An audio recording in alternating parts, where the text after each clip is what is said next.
Choosing a financial advisor is one of those decisions that feels like it should be simple, but it rarely is. Because you're not just choosing an investment, you're choosing a relationship, a decision making process, and in many cases, someone you'll rely on across decades of life changes. This video isn't about who you should hire, and it's not about ranking advisor types. It's about giving you a clear framework for evaluating advice, fit, and decision quality so you can ask better questions and understand the answers you're getting. When you choose an investment, you can compare things like performance, risk, and cost. Choosing an advisor doesn't work that way. Research consistently shows that long term financial outcomes are driven less by picking the right investment and more by decisions around taxes, asset location, timing, behavior during uncertainty, and coordination across accounts and life events. Those outcomes depend not just on what advice is given, but how decisions are made over time. So, choosing an advisor is really a decision about structure and judgment, not prediction. One reason this process feels overwhelming is the sheer number of titles in financial services: advisor, planner, consultant, wealth manager, broker. These titles sound meaningful, but by themselves, they don't tell you how advice is regulated, how compensation works, or what legal obligations actually apply. Different professionals operate under different regulatory frameworks depending on the relationship, not the title. Understanding those distinctions isn't about labeling anyone as better or worse. It's about understanding how responsibilities and incentives differ.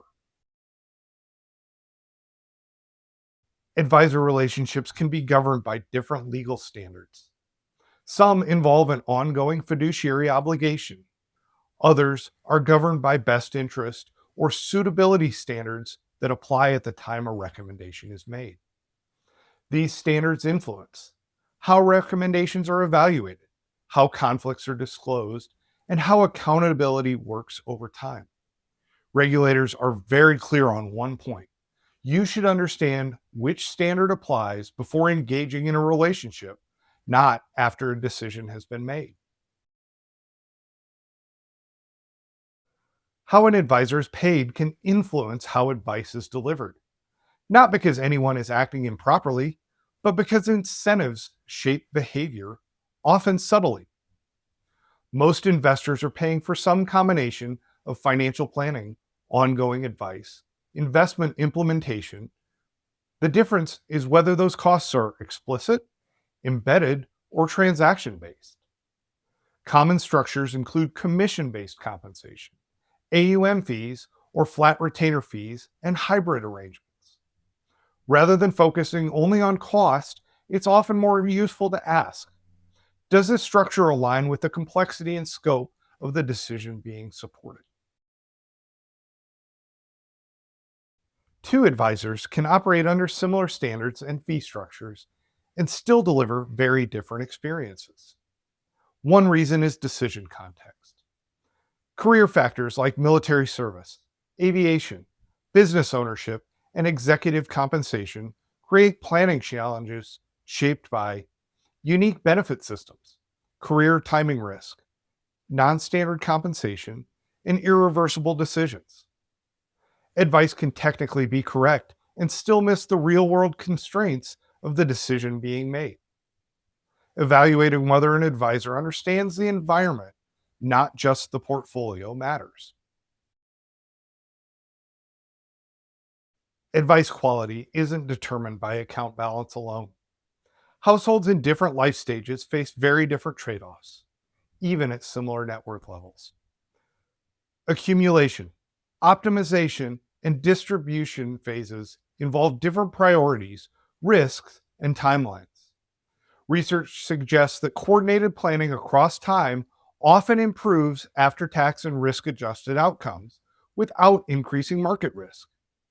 In other words, good advice isn't about winning individual decisions, it's about sequencing decisions well.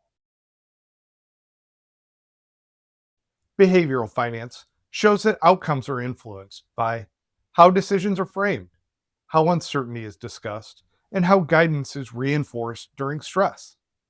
Communication style matters. So does pacing. So does tolerance for ambiguity.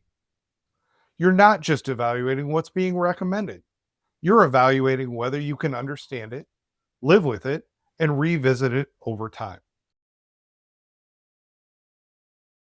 Advice can be delivered in person, virtually, or through hybrid models.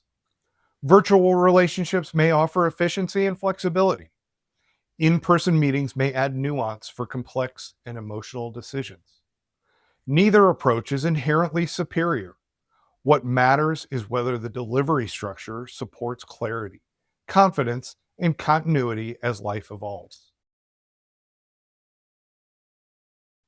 Form CRS and regulation best interests exist to help investors understand services provided, compensation, conflicts of interest, and legal obligations.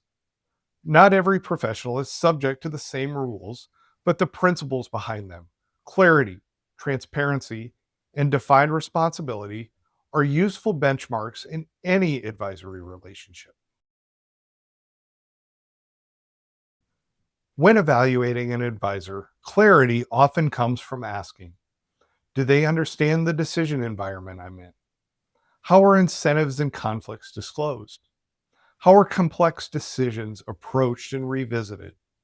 Does the communication style support real understanding? Is the structure designed to hold up over time? Choosing an advisor is ultimately a decision about alignment.